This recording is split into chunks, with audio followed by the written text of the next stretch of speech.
Not too long ago, fans of the Avengers in Seoul were excited to see a few shots filmed right here in the capital, but apparently there are more superhero movies on the horizon. Our film critic Pierce Conran joins us for more. So Pierce, let's start with the recent leak of the trailer of the new Avengers. What was that all about?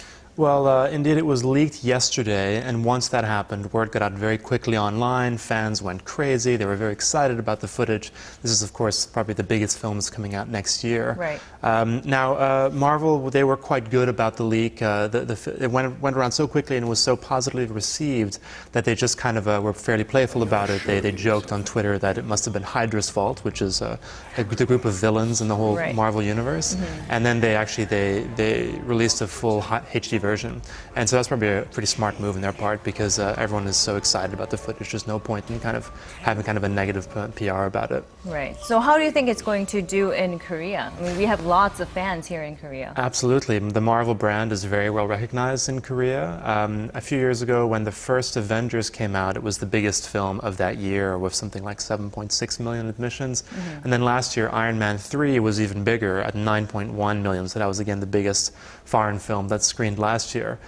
Based on that alone, I would say that the next Avengers would crack the big 10 million barrier. The big 10 million barrier. The big 10 million barrier, absolutely. But this film was, as you already said, was shot in Seoul, and of course that was a huge deal when that happened earlier in spring this year. So with that and with the popularity of the franchise, I expect some really enormous numbers. And who knows, it could be next year's biggest film. Well, you say 10 million admissions now. Are any other incoming superhero films expected to have that kind of a similar impact compared to Avengers, the new Avengers movie? Well, I wouldn't say immediately. Marvel is releasing another film next year. Essentially, Marvel have this whole universe that they've created, starting with the first Iron Man in 2008, and then with subsequent spin-off films like Thor and Captain America and Hulk.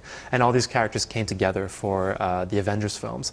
So there's another one starting next year called Ant-Man. It's another new character that's not well known in Korea. Ant-Man. Ant-Man, yeah. Huh. We had this year already, there was Guardians of the Galaxy, which was a huge hit in America particularly. Not quite so here. Yeah, it didn't really catch on here. And the reason for that, I would say, is twofold. One is that the characters in that, they're brand new characters that are not known to the Korean audience. So though it's Marvel, it's not recognizable as Marvel. And also, it really plays into Americana. So I think there's a lot of kind of Star Wars references and a lot of kind of classic 70s music and stuff that was very popular in America. So it caught on really well in America. It was the biggest film in America this year.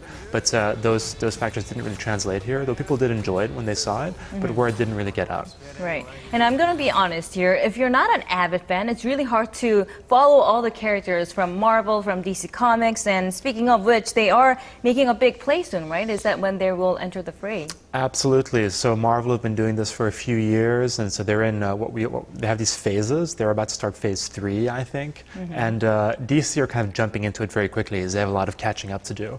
I mean, DC, those have the characters like Batman and Superman and Wonder Woman. Right. And we have things like the Dark Knight films earlier, which were also DC, but this is separate. They've started their own DC universe, which started with Man of Steel last year. So that was a Superman reboot. And the next one of those will be Batman versus Superman. So they're introducing Batman with Ben Affleck playing him this time. And that's coming out in 2 years. And so this is to rival the Marvel universe. So again, these characters like Iron Man, Captain America, they're all in this Marvel universe. So DC are starting really in 2016. They're going to have 2 films every year scheduled right until 2020, which is very ambitious. Wow, from 2016 to 2020, 2 films per year. Now least. that's quite a lot. Isn't that going to create a bit of too much of a competition and kind of become a lose-lose situation for Marvel and DC Comics? Well, the time will tell, and so in early 2016 we will have these first films. The first one out of the gate will be the previously mentioned Batman vs. Superman, Dawn of Justice, I think it's called, which will be out in March, which is very early. Actually, they originally scheduled it for the Prime, the first May weekend, which is like the big one, the opening of summer. And Captain America 3 also jumped on that date, and so there was kind of a battle, who's gonna jump off it, and eventually DC ceded the date because I think they figured that the Marvel universe is so big. And Captain America 3 will also feature Iron Man, and coming off of Avengers 2, it's probably going to be very, very big. And so DC are hoping for a big start with this one film. And then beyond that, there's just so much. They're each having a new film in 2016 as well, new characters.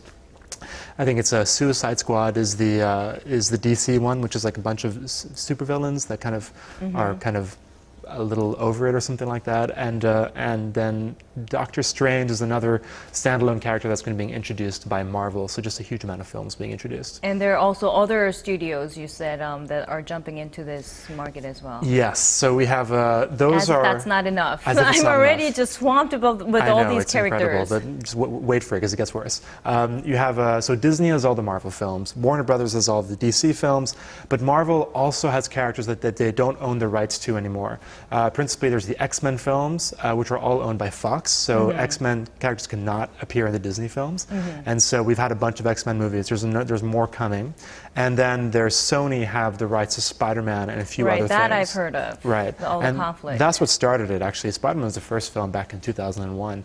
But so 2017 is the craziest one. There's at least 10 films from those 4 studios, wow. which is absolutely insane. And I couldn't even name them all. I'll never remember all those films. That's why I'm saying, isn't that going to be a lose-lose situation? I mean, the viewers, the moviegoers are going to have too many options and too many choices to make. And where do we draw that fine line? Well, I've been saying for a while, I think, there's too many comic book movies, it's going to crumble, but it's just getting bigger and bigger, so I don't really know when it stops. But what I do worry about is this thing we can call it kind of economies of scale, maybe, where things are just so enormous now in these films, the stakes are so high.